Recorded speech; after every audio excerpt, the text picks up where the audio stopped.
One of my favorite stories of when my kids were little, we lived in Atlanta and my son was 4 and my daughter was 7. And Baskin-Robbins was getting ready to open. So we had a big event planned around going on a Saturday. Balloons, radio stations, the whole 9 yards, everything was going to be there.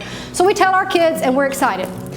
So that Saturday, we pack up the car, we load up, we drive up. We get out of the car and the kids just start to run in.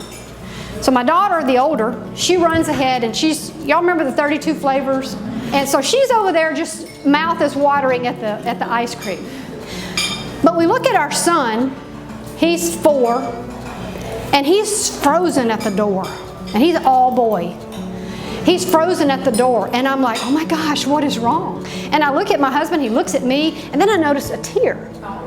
A little tear, and I'm like, oh my gosh, what's wrong? This is supposed to be such a fun day. And I go over to him, and of course he's 4 years old, so I get down to him, I'm like, son. I call him Sonny. I'm like, Sonny, what is the matter? And he looks at me, and he's looking around, and he's like, but mommy. And he's really in shock, and he has he's red-faced cry. He says, but mommy, this not Batman and Robbins.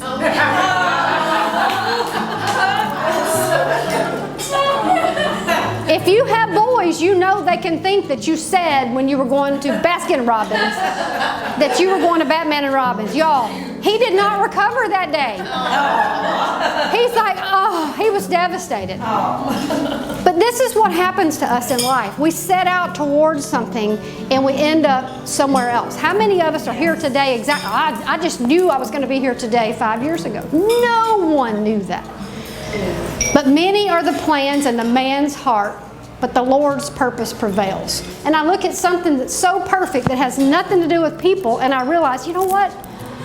You know, it doesn't matter where we really are. If we're at Batman and Robbins or Baskin-Robbins today, he can pluck us up. He can put us where we need to be, and that is really a true story.